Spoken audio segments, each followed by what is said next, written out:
Bueno, Dani me había dicho que habláramos de la forma, de esa primera vez que nosotros tuvimos contacto con las artes escénicas, con el teatro. Y claro, esto seguramente es muy de las vivencias de los jóvenes, de los niños y de los papás que están aquí, que seguramente han visto en sus hijos que tienen ese gusto por el teatro. Han visto algunos rasgos que se presentan en mi niñez. Bueno, es que yo he tenido contacto con varias formas del arte y de las artes escénicas. La primera vez vi unos payasos en la Escuela Azul, así se llama la Escuela Azul de Marinilla, estudiando en tercero de primaria. Yo creo que eso era, para que se hagan una idea de la edad que tengo, eso era por allá en el año 76, 77, muy niño. Fueron unos payasos a la escuela un día de los niños, una celebración de octubre, y a mí me pareció la cosa más espectacular que yo haya visto, como si hoy llegaran unos extraterrestres y parquearan afuera y entraran aquí. Yo vi esos personajes así rarísimos, pero además vivía engañado mucho tiempo, que yo pensaba que no eran seres humanos normales, sino que era gente que había nacido con la nariz así, que el color de piel la tenía así, que el pelo lo tenía así de otro color y los zapatotes largos eran porque tenían unos pies mucho más grandes que los nuestros. Yo pensaba que era realidad eso. Y le dije a mi mamá, ¿por qué no se había casado con un payaso para yo nacer así? Para yo nacer. Fue mi mamá. Eso fue después de muchas angustias y de imaginaciones, pero mi mamá, ¿por qué no se casó con un payaso? Le pregunté y ella me dijo, no, es que es gente que actúa y ya, y sencillamente se caracteriza de payaso. Y yo dije, yo quiero ser payaso. Ese mismo año, al año siguiente ya estaba en quinto y había una feria como de artes en el colegio. El que se quisiera disfrazar y presentar o caracterizar algún personaje lo podía hacer, y yo me disfracé de payaso con peluca, pues con una ropa vieja de mi abuelito, porque no había para la ropa de payaso realmente, y con los zapatos de mi papá, en fin. Y llegué al colegio y me acuerdo que una tía me prestó una guitarrita de plástico chiquitica. Entonces yo era el payaso con su guitarrita y le pegué un guitarrazo a un profesor de matemáticas. Perdí el año, en serio, quinto, por el guitarrazo que le pegué al profesor. Y ese guitarrazo me hizo reflexionar muchísimo. Yo he escrito sobre eso, porque el profesor me dijo, ¿usted cree que hacer reír es ofender a otros? Tremenda lección me dio el profesor, y yo dije, entonces, ¿cómo se hace reír? Y a partir de ahí empezó una carrera que siguió con la caricatura. Yo empecé a dibujar los compañeros y a los profesores del colegio, ya cuando ya estaba en bachillerato. Me echaron del colegio precisamente por dibujar al coordinador de disciplina, que le decían el cebú. Entonces yo lo pinté con la cara de él y pinté un cebú.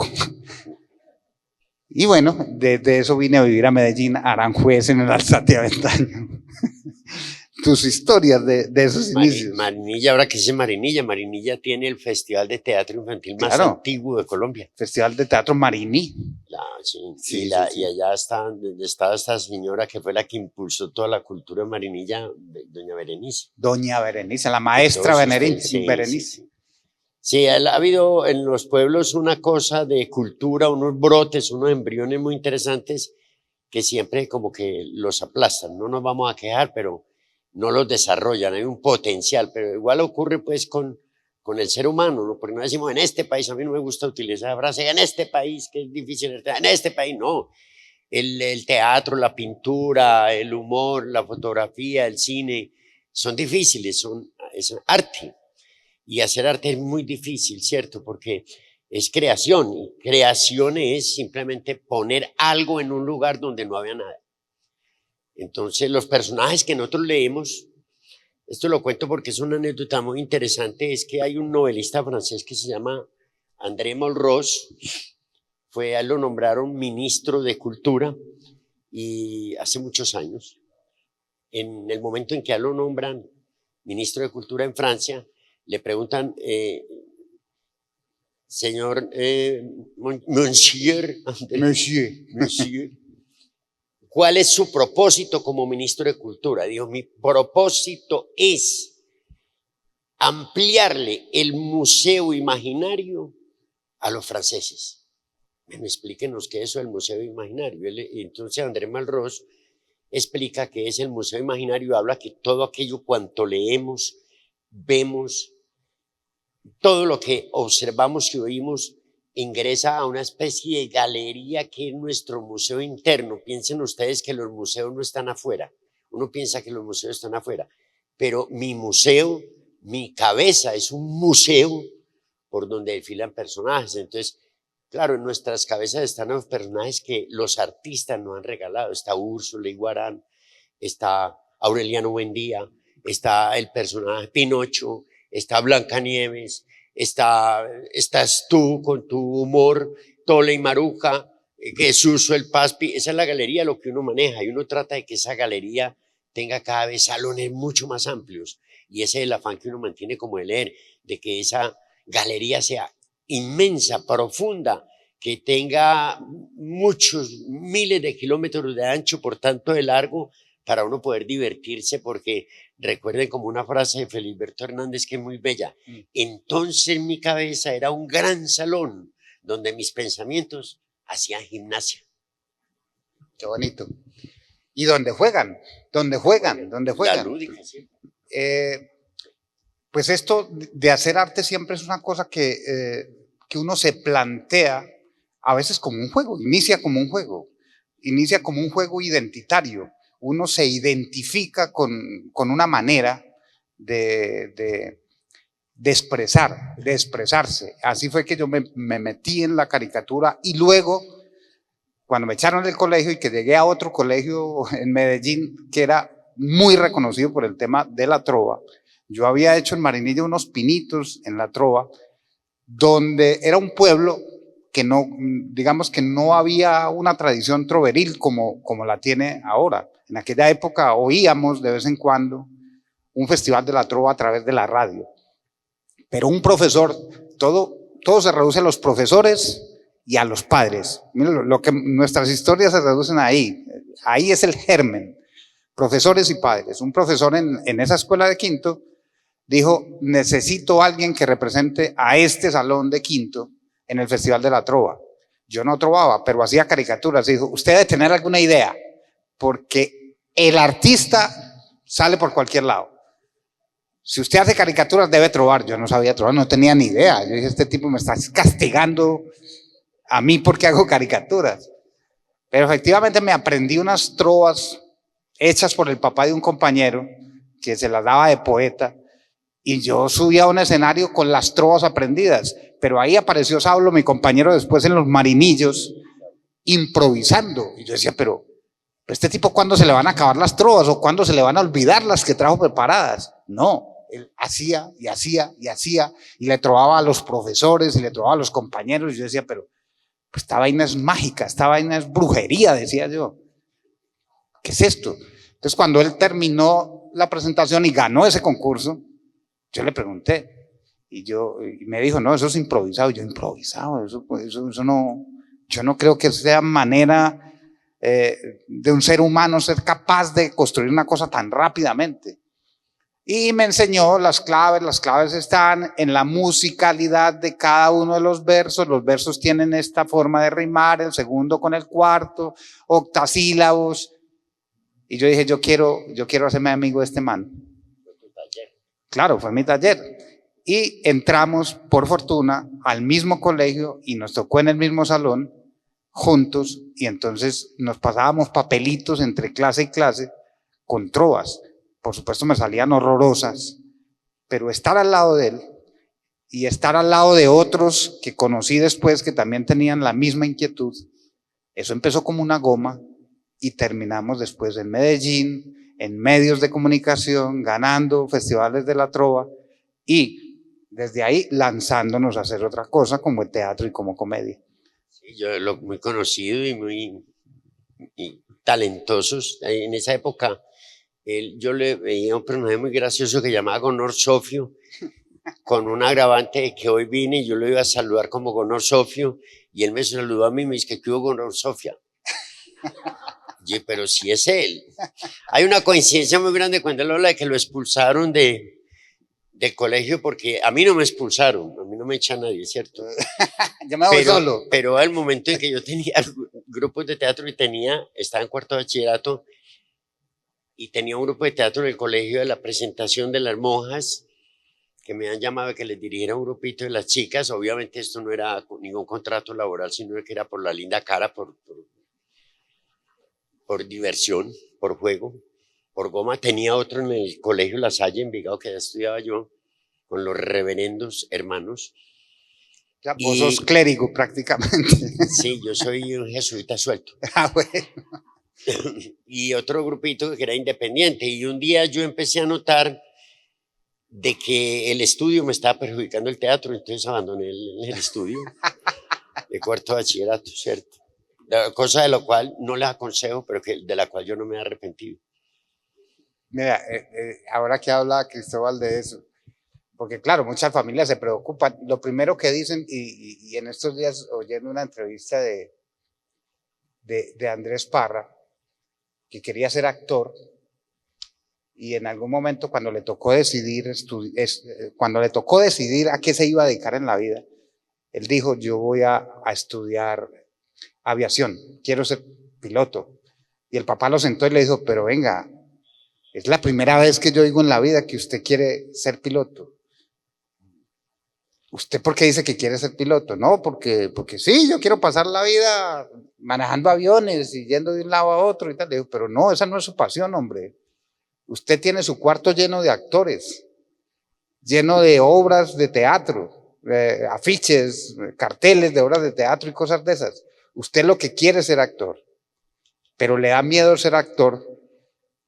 No es porque le dé miedo el teatro, ni las artes de escena. A usted lo que le da miedo es ser pobre. Y eso es el miedo que tienen muchos padres, y es que mi hijo, mi hija, tomen el rumbo del teatro, tomen el rumbo de las artes y no esté resuelta su vida económica. Y nuestra cultura, sobre todo la cultura paisa, que somos tan negociantes y tan echados para adelante en el comercio y en eso de hacer billetes y guardar billetes, no nos hemos puesto a pensar que hay otros modos de vida más allá que el de vivir para acumular. Pero eso tiene una explicación muy lógica. Yo no le he hecho la culpa a nuestros padres es decir, no, yo tampoco. Hay una cosa que es sociológica que es bueno como contarla acá, transmitirla. Estamos hablando de la época en que nació, por ejemplo, el Teatro Matacandela, estamos hablando, fue en el año 1979, 79. Hace 45 años exactamente. En Medellín había unos grupos universitarios, poquitos, que eran muchachos que estaban estudiando ingeniería, medicina. No había, en el año 79, no había nadie en todo el departamento de Antioquia que pudiera decir yo vivo del teatro. Es decir, hago teatro y refloto, tengo supervivencia, comida, arriendo, manutención mía y de mis hijos, de mi familia, a partir del teatro. No existía nada, solamente había una persona aquí, que era Efraín Arce Aragón, claro, a través del éxito que él había tenido con esa telenovela, Un ángel de la calle, muy exitoso. Después Cuzumbo. Sí, y en ese momento, sí, el Cuzumbo. Después, en ese momento eran los radioactores que medio sobresalían, que tenían incluso algún nombre en la radio, ¿cierto? Algunos locales, muy poquitos, pero nadie puede decir yo vivo del teatro. Hoy las cosas, a 45 años después, han cambiado. ¿Por qué? Porque hay academias ya de formación, donde hay pedagogos, ya uno encuentra gente que dice, no, yo no pertenezco a un grupo en especial, yo soy un freelance, que se llama, a mí me llaman de este montaje, de este otro. Tuve una participación en televisión muy buena, tuve publicidad a partir de campañas empresariales o institucionales del gobierno, soy promotor en tal municipio de teatro con un sueldo estable, con toda la seguridad social paga. Entonces ya hay mucha gente acá que reflota, digámoslo así, con el teatro. Se convirtió en una alternativa para nuestros padres que venían del campo con un modelo y un esquema que era qué tan bueno que mi hijo me saliera sacerdote, ¿cierto? Sino que me salga médico, sino que puede médico, pues que me salga abogado, si no puede salir abogado, pero en última instancia que me salga boticario. Boticario no, bueno, entonces que me salga sacristán. Y si no sale, pues, obrero de coltejer. Pero bueno, echémonos al dolor. Eran las opciones, no había más opciones. Era un esquema que se traía. Que una muchacha dijera voy a estudiar biología marina, y seguramente le decían, quieta marina. Eso no lo estudia porque eso no existe. Oceanografía, o a estudiar astronomía. Eso no cabía dentro de la cabeza, mentalidad rural, estrecha, que viene de unos modelos. Bueno, no vamos a profundizar en eso porque es una historia de libros muy tenaz. Entonces nosotros nos atrevimos, fue como a romper con eso. Pues yo, claro, cuando yo dije en la casa, a esto es lo que me voy a dedicar, se quedaron impávidos mirando, y eso va a comer. Yo dije, no, a los que sea, a las que sea. Claro, a mí me dejó mi papá pobre, ¿cierto? Lamento esa decisión que él tomó, 3 años, no me habló. Y decía, yo no acepto vagos en mi casa. En esa época uno oía decir que la gente que se dedicaba al teatro, las mujeres eran prostitutas. Y los actores maricas. Y los actores eran maricones y marihuaneros. Eso a mí me encantó y eso me jalonó mucho a meterme al teatro. Una vez en el teatro ya me di cuenta de que eso era falso, que eso eran falsas promesas. Y que no eran propaganda. Era propaganda para seducirlo a uno. Propaganda fake. ¿Cómo es que se llama? Falsa, sí, falsa propaganda. Y no, mentira, la gente publicidad del teatro engañosa, muy sana, muy chévere, gente muy estudiosa, muy laboriosa, con mucha preocupación por el país, por la historia, lo que le ha dado el teatro, las artes escénicas, los músicos, la gente del teatro a este país. ¿Qué tal con ese horror? Un país que vive desde el comienzo del siglo XX hasta siglo XXI todavía guerreando. La región de los Balcanes y Colombia son las 2 únicas regiones en el mundo que empezaron en el siglo XX guerreando y terminaron el siglo XX guerreando. Las 2 únicas zonas en el mundo. Nosotros tenemos una vocación quizá por la cuestión geopolítica, etcétera, etcétera, tremendamente brava. Entonces, donde existe tal grado de horror, de desesperanza, también existe grado de resistencia. Entonces, los ecuatorianos, cuando uno va a Ecuador, cuando habla con ecuatorianos, me quedan locos, dicen, pero ¿qué es ese derrame de teatro en Colombia? Es una cosa brutal, sedes por todo lado, uno levanta una piedra y una sede. En Medellín, sobre todo. En Medellín. Llegó un momento hace tal vez unos 10 años que cuando yo abrí el teatrico, que investigué sobre el teatro en las ciudades, y había más teatros en Medellín que en Bogotá. Y la gente decía que en Bogotá, cuando yo iba a abrir el teatrico, la gente me decía, no, pero usted debió haber hecho eso en Bogotá, que es que en Bogotá hay más público para eso. No, en Medellín había más teatros. Y casualmente, con las preguntas que yo le hacía a cada director en Bogotá, estaba un poco más el porcentaje de gente que iba a los teatros en Medellín a los que iba en Bogotá. Eso era muy curioso. Ahora, claro, Bogotá tiene mucha más tradición de otro tipo de cosas. Más allá del teatro hay otro tipo de entretenimiento que la gente usa mucho en Bogotá. Pero Medellín ha resistido mucho a partir del teatro. La guerra que vivió Medellín con el narcotráfico, el narcoterrorismo, que además eso fundó el sicariato en los barrios, hizo que florecieran mucho teatro en Medellín y en los jóvenes además. Lo digo por mí, o sea, nosotros decíamos, ¿cómo vamos a contar esta historia de los sicarios? Voy a hablar de la experiencia de los parceros de cuando salieron Campo Elías y El Puntudo en televisión. Nosotros éramos trovadores y parodiadores de música, y yo estudié en Aranjuez, yo estudié en el Alzate Avendaño, como les conté, y en el Alzate Avendaño cada semana mataban a alguien del colegio, cada semana mataban a alguien, y las bandas, los Prisco, la banda La Arboleda, esas bandas iban al colegio a fumar marihuana a las canchas del colegio del Liceo Gilberto Alzate Avendaño. El tema de la muerte iba y venía, eso era lo que estaba. ¿Y dónde se reunían los jóvenes sin miedo a que los mataran? en los festivales de música, en los festivales de trova y en los festivales de teatro, no había más. Y ahí nace Blandón también con su Casa Amarilla, y el gordo con Barrio Comparsa. Incluso Canchimalos recoge muchos de esos jóvenes también.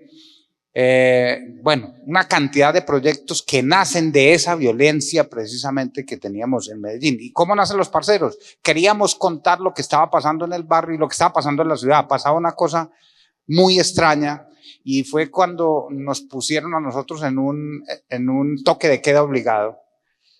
Llegó un momento en el que la gente no podía salir después de las 8 de la noche de la casa y la ciudad, cosa muy rara, se fue dividiendo en dos. Esa división todavía como medio persiste a veces, y era que de la 33 hacia el norte estaba la gente mala, la gente pobre y la gente mala, así decían, y de la 33 hacia el sur estaba la gente buena, sobre todo hacia el suroriente. Entonces la ciudad estaba dividida, y uno iba al poblado, y si usted iba de camisilla, o iba de unos tenis de colores, no, usted no podía entrar. Entonces los cartelitos de nos reservamos el derecho de admisión aparecían por todos lados, pero era para no dejar entrar esos pelados. Y empezaron a matar pelados en los barrios. Era la cantidad de masacres que hubo en la zona nororiental, porque suponían algunos que si caían unos pelados ahí podían estar cayendo también algunos victimarios que hicieron daño en otras partes de la ciudad. Y el concepto de cultura no existía en Medellín, existía una comisión, miren esto para provocar risa. El consejo ha dicho, hay que crear una comisión de la cultura, unas personas que encarguen la cultura, en la cual está el maestro Gilberto Martínez, alguna gente que tenía trayectoria. Una vez fuimos a hablar con el maestro Gilberto Martínez a ver si nosotros cabíamos dentro de esos programas del consejo, y él dijo, pues, ¿qué decir? Estamos hablando del año 90. El presupuesto que me dio el consejo fue de 15 millones de pesos. ¿Qué 15 millones de pesos? Pues, ¿qué se puede hacer con eso? Y me toca repartir como con 60 entidades. A cada uno le va a tocar de 400.000 pesos, pues como para que compren ahí una torta o algo. Era muy tenaz porque nosotros, de repente nosotros logramos con el Consejo de Medellín, la ciudad estaba asustada. Recordemos que entonces se decía de que lo único remedio que había con Medellín era bombardearla, destruirla, como ahora están haciendo con... El alcalde John Berry de Nueva York en esa época decía, vamos a bombardear a Medellín. Entonces, digamos que la alcaldía, el consejo de la ciudad empezó como que empezamos a ser visibles. Visibles por dos razones. Una, porque nosotros arriesgábamos el pellejo. Íbamos a los barrios, me contaba Fernando García, Jorge Blandón, de las comunas. Uno llegaba y se instalaba una cancha, nosotros llegábamos y poníamos el teatrino, vamos a presentar títeres, atención y qué tal, ponga música para llamar a los niños. Esas comunas llenas así de niños, mandé que arriba el popular, y no llegaba nadie. Entonces íbamos de casa en casa a tocar, señora, que los niños para la hora de títere. La respuesta de la señora o de los señores eran, sí, y cuando empiece la balacera, ¿quién me cuida a los niños? Y los niños, claro, adentro queremos ver los títeres, que no salga, les dijimos que no salgan. A veces nos tocó con 2, 3, 5 niños muy temerarios, unas señoras, logramos hacer función, pero nosotros nos habían dicho, no, las bandas acá han hecho un pacto de que cuando sea obra para los niños, no hay peligro, ¿cierto? Ya empezó a cundir eso de que estas milicias y toda esta gente habían hecho como un pacto de no agresión con los niños, respetar lo de los niños. Varias veces nos llegaron a parar en el bus, entonces, ¿para dónde vamos? ¿Un programa? ¿De qué clase de programa? Infantil, venga, le revisamos, el tipo de sonido, cosas. Ah, sí, para los niños, y a ver los títeres, mire aquí los títeres. Ah, bueno, sigan, ¿cierto? Las milicias y la gente que controlaba con las armas, eso. Pero yo pienso mucho en una imagen que tengo grabada en mi mente, que es un personaje que no me acuerdo el nombre, sobre él hice un documental que fue con la famosa matanza de Ruanda. ¿Recuerdan ustedes? Sí, hay que mencionarla, porque hacemos memoria, y como decimos, no hacemos memoria simplemente para recordar esa memoria, sino porque tenemos mucho miedo de que nos vuelva a pasar, porque ganas no les faltan. En Ruanda, un funcionario de la ONU, que la ONU estaba allí para verificar procesos de paz y todo eso, a él lo dejaron solo, la ONU se fue y lo dejaron a él ya como olvidado, y el tipo había cogido un gran liderazgo con la gente. Recuerden esto para repasar una cosita, de que en Ruanda hubo una matazón que duró 8 meses, y hubo 8 meses, hagan la cuenta. matemáticamente 800.000 muertos. Los Tutsis y los... Los Tutsis y los otros. Los enfrentaron, eran dos comunidades amigas, parceras, pero llegaron los belgas, los europeos, que donde llegan arman la guerra y los pusieron unos contra otros. Un paréntesis, Cristo.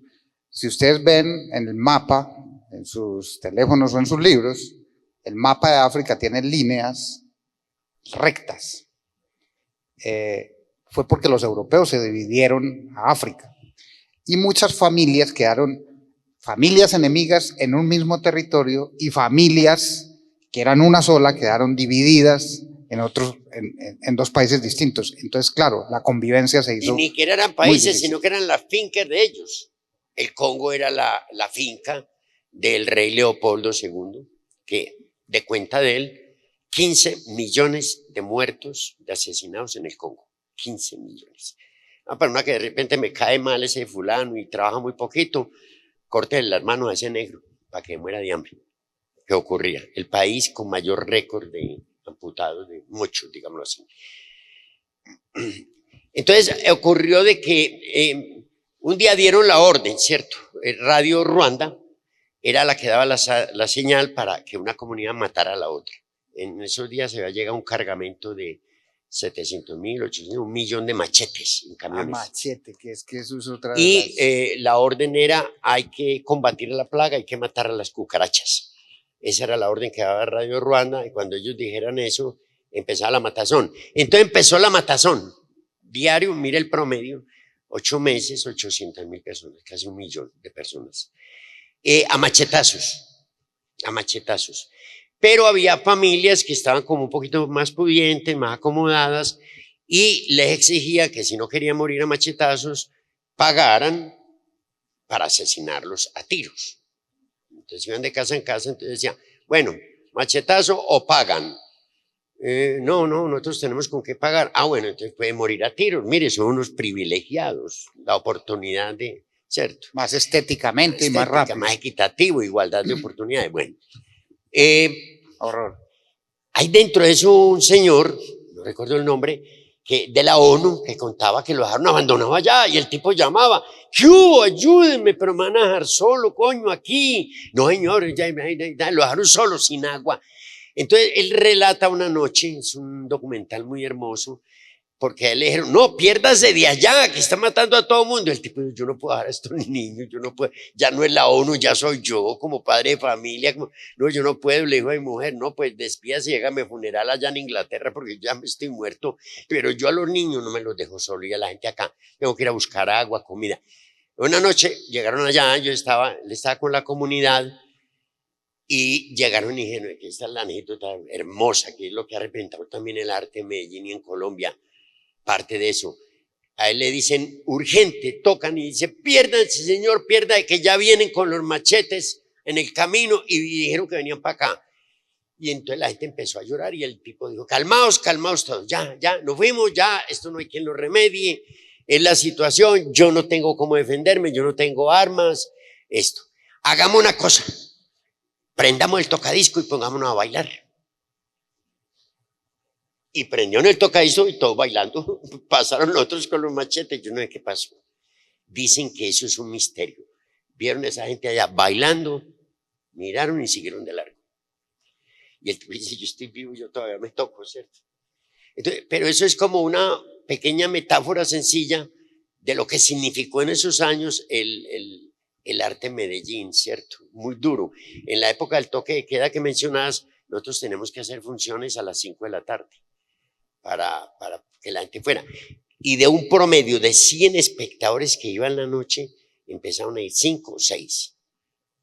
A veces trabajamos para 6 personas, 7 personas. Les agradecíamos que fueran. Alguna vez un espectador llegó y dijo: ¿cuánto es la capacidad de este teatro? 100. ¿Cuánta gente está viniendo? Pues está viniendo un promedio de 6 personas por tarde, no noche, por tarde.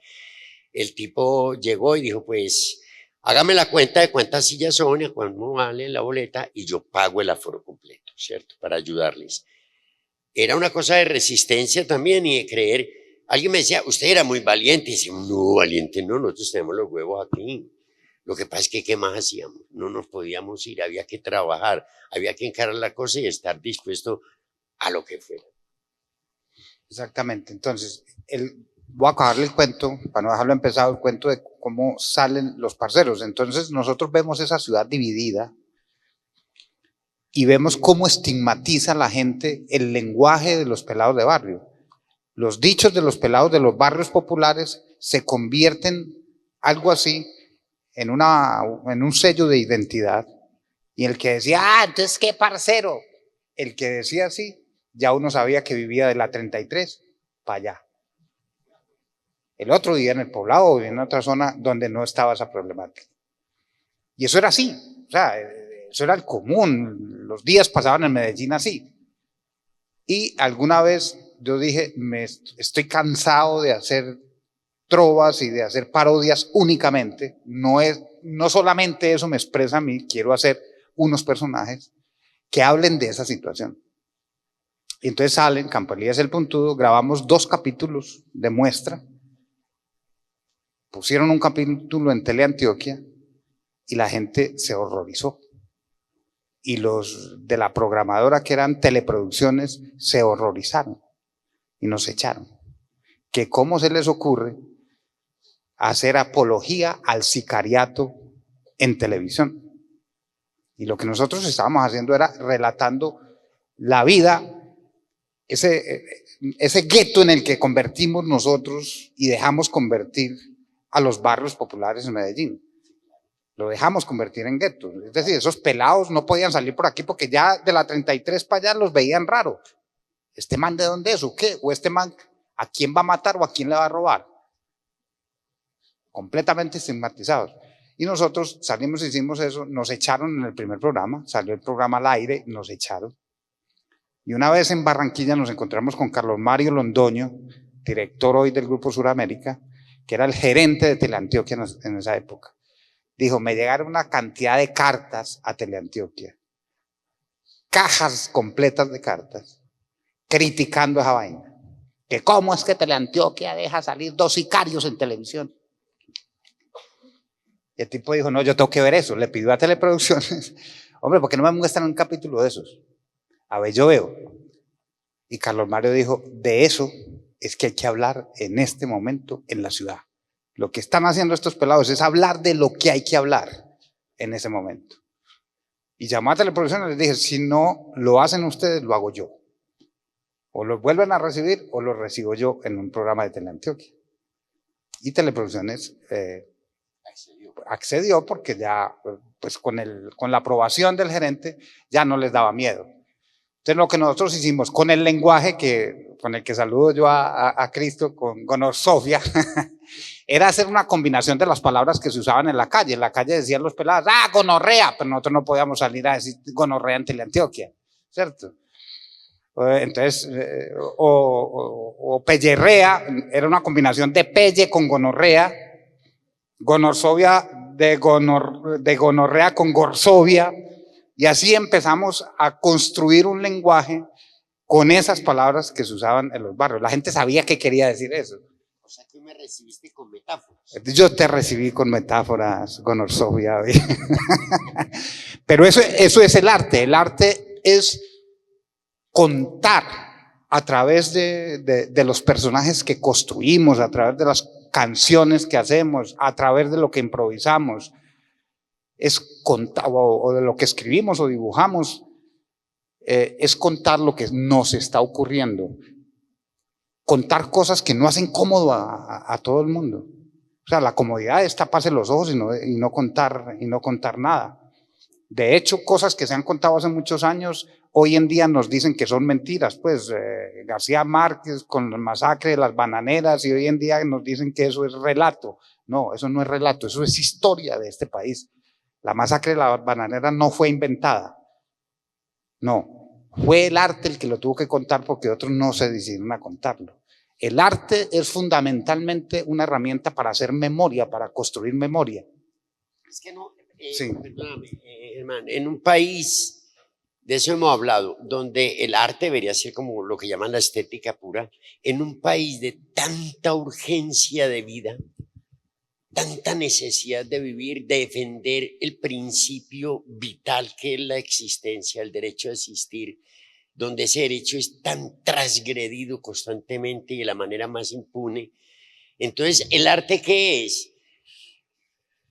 Una indemnización, es una restitución, es restituirme un poco, como para poner un ejemplo también un poquito agropecuario, al tipo que lo deja la novia, está en un dolor profundo, haciendo todo el duelo, todo ese proceso de dolor, y él le da por escribir. ¿Le da por escribir para qué? Para indemnizarse, para restituirse. Pero se habla de restitución, de indemnización. Yo me indemnizo a través del arte, hablo de lo que me duele. Sucedió esto allí. Yo tengo que contarlo en un escenario, tengo que ponerlo en una trova, tengo que ponerlo en un poema, tengo que ponerlo en una fotografía. Es decir, hay que restituir. La felicidad no necesita restitución. Es más, el arte no necesita la felicidad para nada. El arte, la felicidad se justifica en sí misma, pero el dolor necesita una compensación. Y esa compensación nos la da el escenario, el lugar lleno de, ese lugar lleno de lamentos a veces, de gritos, de pidiendo auxilio, que es lo que muchas veces en nuestro teatro. Siempre digo acaba, y eso salió de mucho rato, hace como 4 años, un libro de Sandro Romero Rey que se llama La influencia, mire qué cosa tan maravillosa, la influencia de la tragedia griega en Colombia. Entonces él en el prólogo y a través del libro enseña de por qué Colombia es el país que en este momento en América Latina más se ha montado a los griegos. ¿Sabe por qué? Porque es que los griegos eran unos expertos en el dolor, unos expertos en el dolor, por eso inventaron la tragedia. Incluso una cosa bien simpática, Albert Einstein le dijeron, el principio de la bomba atómica, ¿dónde salió? ¿Y sabe qué dijo Albert Einstein? Esa la inventaron los griegos a través de la tragedia. Ahí está el núcleo de la catástrofe. El tipo que saca los ojos, la mujer que se mata, el otro que suicida, el otro que incendia, porque es los griegos, que los llamaba Carlos Marx, los niños prodigios de la civilización, eran unos magos en inventar cuentos. Hasta los romanos los quisieron imitar en su mejor momento del imperio. Imitar a los griegos era su... Sí, le robaron la cultura, ¿no? Como sí. hicieron los españoles que destruyeron nuestra cultura acá, los indígenas. Vamos a borrar la cultura, vamos a borrar la comida, vamos a borrar esos putos indios que no ven para nada, de puro negro y indios de mierda. Estos dijeron, no, estos berracos, que berracos para jugar billar, vamos a robarle esta cultura. Se le robaron los mitos, se le robaron todas esas historias. Uno lee la historia de los griegos y es increíble lo que... Esos manes, ¿qué estarían fumando? ¿Qué imaginación, qué capacidad de ficción? Ponerle un dios a cada cosa. Inventaron el teatro. Inventaron el mito, casi cierto, el mito ya existía, pero ellos lo perfeccionaron. Uno lee esas tragedias griegas y dice, ¿cómo Colombia? Mire cómo lo son las culturas y la historia del ser humano. Nos vamos hacia allá a robarles toda esa fantasía, esa capacidad de ficción para instalarla acá como una forma de resistencia. Hablo de un teatro de resistencia porque es un teatro que es de entretenimiento, de pasarla bueno, de me río, compro la boleta, que de gente que tiene eso, porque el teatro también forma parte ya de la industria. En nuestra época no, ahora sí. Y está bien, porque de eso tienen que comer secretarias, comunicadores, porteros, taxistas, que haya muchas fuentes de empleo. El teatro ahora ya es una fuente de empleo, no grande como el petróleo, pero sí ya un poquito considerable. Y lo va a ser a futuro, porque en Europa lo es. Es un renglón de ingreso bruto grande en Europa.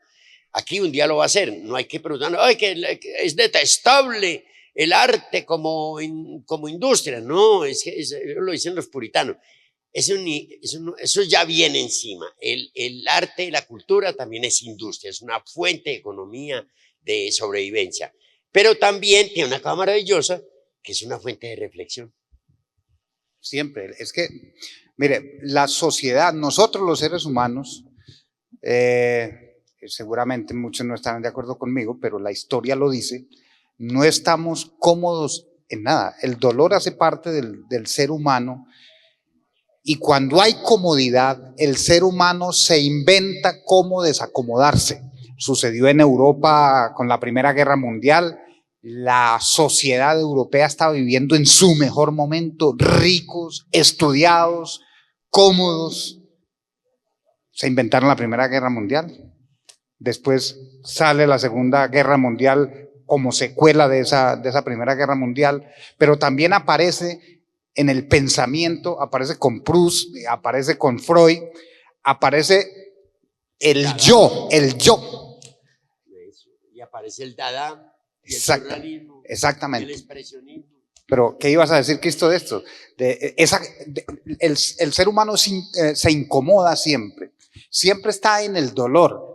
Y el arte, como decías ahora, es precisamente uno de esos elementos que tiene para hacer catarsis. Exactamente, es la palabra. Exactamente. El ser humano se vuelve a equilibrar ahí, en el arte. Sí. Vuelve a poner su espíritu en indemnización, reparación, restitución. Entonces, así que los invito a aprovechar a este maestro, sobre todo a este maestro que sabe muchísimo de tema de teatro y que no solamente el teatro como arte, sino como opción de vida, porque la historia que tiene el grupo de teatro de mi muy buen amigo Cristóbal es una familia. Sí, también. Yo creo que el teatro hay que hacerlo con amigos, pues así crecimos con ese, como se dice, con la joroba. Mucha gente dice, no, ya en grupo no hay trabajo, cada cual trabaja por su lado. Pero nosotros crecimos como un grupito vocacional, juvenil, en la Casa de la Cultura de Envigado, que nos dieron asiento. Allá nos vimos un montón de pendejos, medio vagos, con gente que es cierto. Y empezamos a bobear con el teatro, a pasar muy bueno, delicioso, a disfrutar. Y llegó un momento en que dijimos, caramba, porque ya también en la casa nos estaban poniendo la aldaba pues a la puerta. Bueno, de esto hay que hacerlo, hay que vivir para el teatro, pero también hay que vivir del teatro. ¿Cómo comemos? ¿Cómo pagamos arriendo? ¿Cómo reflotamos con el teatro? Entonces, ese fue el trabajo que emprendimos en el año 86, 7 años después de fundados. Lo empezamos en el 86 y todavía no terminó el programa. No, en serio. Somos todavía un grupo semiprofesional. Lo profesional siempre está demarcado por un sentido, que es la apropiación, digamos, económica. Nosotros somos un grupo, es extraño, pero el diario La República hizo una investigación especializada de qué vivían los grupos de teatro, porque allá como que ese, el diario económico, La República, si esa gente debe comer llantas, debe comer suela de zapato. Suelas de zapato, las puertas o paredes, un muro, ¿qué es? ¿Cómo viven? Entonces llegó la periodista, economista además, entonces me dijo, yo quiero saber, por ejemplo, uno de los grupos emblemáticos, que es el Matacandelas, como yo le vea. No nos enredemos acá contando, pues, enredándonos qué estoy pasando. Esto es un fracaso exitoso, en primer lugar. En segundo lugar, haga cuentas. Nosotros trabajamos 2 veces más de lo que trabaja un obrero. Ganamos la mitad de lo que gana un obrero. Y pasamos el triple de bueno, mejor de lo que puede pasar un obrero. Y dijo, eso no explica nada. A mí me gusta mucho el teatro. Cuando voy al teatro yo siempre pregunto, ¿y cuál es el concepto? El concepto tiene que ver con una cosa que llaman la idea base. Entonces yo armo una obra de teatro y digo, el concepto es el aburrimiento. Voy a tratar un tema, un concepto, el aburrimiento. O aquí voy a tratar un tema que se llama la muerte. O voy a tratar un tema que llame la soledad, la incomunicación. A mí generalmente en el teatro me interesan mucho todos los temas que son irresolubles. ¿Usted cómo resuelve el problema de la muerte? No lo puede resolver. Y me gusta mucho una cosa que me atrae mucho, el misterio. El misterio es el que nos gobierna. Un día, decía Carlos Mar, lo cito porque yo quiero mucho ese viejete, qué pena decirle así, decía, en un futuro no habrá artistas, sino a lo sumo gente que se dedique a hacer arte. Y una vez que pasemos de la prehistoria, Y él calificaba que todavía estábamos en la prehistoria, por una especie que todavía no ha sido capaz de subsanar un problema tan sencillo como es el problema del techo, el problema del abrigo y el problema de la comida. Es todavía una especie que todavía no ingresaba a la historia. Cuando la especie humana pase de esa prehistoria, se dedicará a hacer arte y se dedicará a hacer para lo que estamos acá, a resolver el misterio. Que eso es lo de la ciencia. Entonces, ¿cómo puedo trascender a otra generación? Yo creo que a través de los conceptos, a través de un teatro que involucre la investigación, a través de un teatro que involucre nuevas formas, que involucre tecnologías también, ¿por qué no? Que no es lo determinante, pero también es un teatro conceptual, es decir, manejar el concepto. Hay obras de teatro, hay libros que se escribieron para que mueran en un mes. Son un gran éxito muchas veces. A los 40 años nadie los lee. Pero cuando se cogen ciertas banderas, en este caso las banderas se llama la conceptualidad, algo que importe a todos, que sea de común el problema o el asunto, eso puede trascender, tiene más riesgo de trascender que otras cosas. Exactamente, la trascendencia tiene que ver con que el arte que se haga interese al ser humano, porque lo haga crecer, porque lo haga sentir o porque lo haga conocedor de un conocimiento que no tenía antes, que sea un arte revelador. Por eso hoy todavía tenemos a Shakespeare y todavía sus obras siguen. Y en Colombia tenemos a un fulano como Andrés Caicedo que ha trascendido ya 2 generaciones. Angelitos empantanados. Con su literatura y con su... Acaba de salir sus 9 libros, bueno, ya va a salir el 8º, son 9 volúmenes, con un muchachito que murió a los 25 años, pero él siempre habló de los jóvenes. Y hizo esa pintura de jóvenes rebeldes. Ustedes saben, por ejemplo, cuál es el éxito de un libro de Pinocho.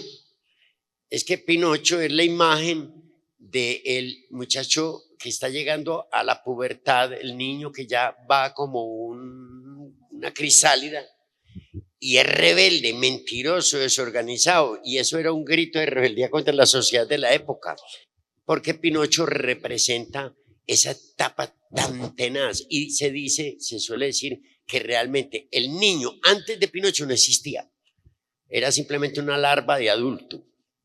Y que con Pinocho empezó a reconocer, ves que hay una niñez, hay una pubertad, hay que considerarlo. Y adentro después la industria. Ven y se pueden vender juguetes.